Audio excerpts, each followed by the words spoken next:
You know those words we use all the time? Must, should, have to? They seem simple, but wow, do they get tricky.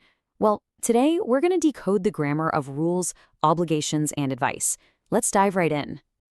So, to guide us through all this, we're going to follow a day in the life of Krish. He's a chef, and his world is just packed with rules and responsibilities. I mean, it's the perfect place to see these words in action. And his first rule of the day? Yeah, it's an early start. But before we get into Krish's day, think about your own life for a sec. What's one rule you absolutely have to follow every single day? Is it getting to work on time or maybe finishing your homework? See, the words we're exploring today are literally the ones that shape our daily routines. So what's the secret sauce here? What are the building blocks for all these rules? Well, they're a special group of words called modal verbs. And look, even if that name sounds a little technical, I promise you, you use them constantly without even thinking about it. At its heart, a modal verb is just a helper. It can't really do anything on its own. It always needs a main verb to team up with. Think of it like a chef and a sous chef, right? They have to work together to create the full meaning, the full flavor of the sentence. And get this, these little helper verbs follow three super simple golden rules. First, they never, ever change. No S, no ED, no ING. Nada. Second, the verb that comes after them is always in its most basic form, without to. And third, to make them negative, you just pop a not on the end. Simple, right? Okay, let's see how this works in the real world. All right, let's put this to the test. We're heading back into Krish's kitchen to take a look at the rules that come from the outside world, what I like to call the external rulebook. Okay, this is have-to territory. Anytime a rule or an obligation is coming from somewhere else, like your job, the law, a company policy, have to is the word you're going to reach for. It's a signal that this responsibility isn't your own personal feeling. It's coming from an outside force. Take what Krish says here. I have to stay. Is that his own personal choice? Nah, not really. It's a rule of his job, right? The restaurant's schedule is calling the shots. This is a classic example of an external obligation. And here's what's so cool about have to. It's a time traveler. It's pretty much the only one of these modals that can jump around in time so easily. We can talk about past obligations using had to, what's happening now with have to, and what's coming up with will have to. It's incredibly useful.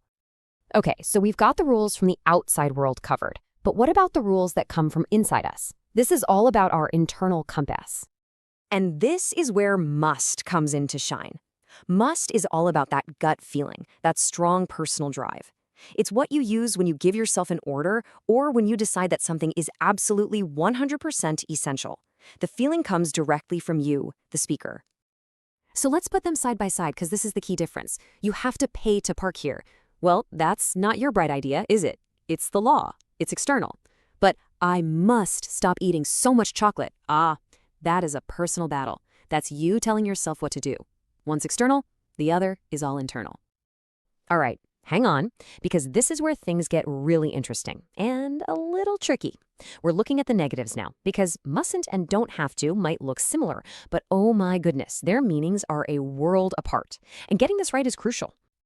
Just look at these kitchen examples. You mustn't touch a hot pan is a serious command. It means it's forbidden.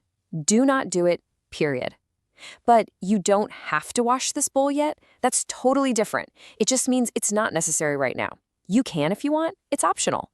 So one is a hard no, and the other is, it's up to you. Huge difference.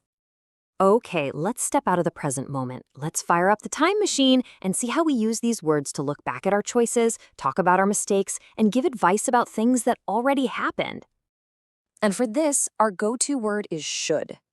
We use should when we're giving advice or just talking about what we think is the best or the right thing to do, even if it's not actually what's happening. This is just a perfect example. We've all been there, right? The speaker knows the right thing to do is watch less TV. Shouldn't perfectly captures that feeling of knowing what's best, even while you're admitting you're doing the exact opposite. It's the language of good advice and self-correction. And what if you want to talk about regrets, about mistakes in the past? Easy, you just add the word have. Should have is the classic recipe for regret. So here, Alex made a choice, and now he's looking back and realizing, man, there was a better way. I should have asked expresses that past regret perfectly. Now, this next one is a little subtle, but it's so important. Let's start with didn't need to. This means you knew something wasn't necessary, so you just didn't do it. Simple. No harm, no foul. But needn't have, oh, that's the kicker. That means you went ahead and did something only to find out later that it was a complete waste of time or effort. In that second example, the poor guy now has 2 computers. Whew!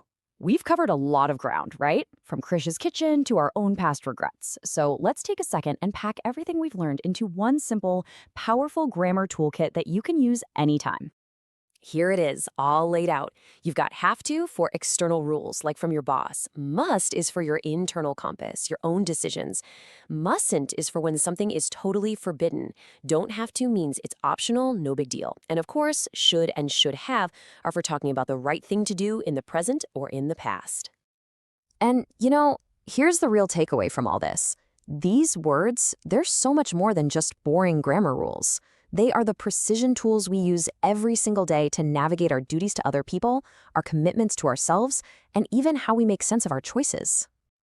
So I'm going to leave you with a little challenge to put all this into practice.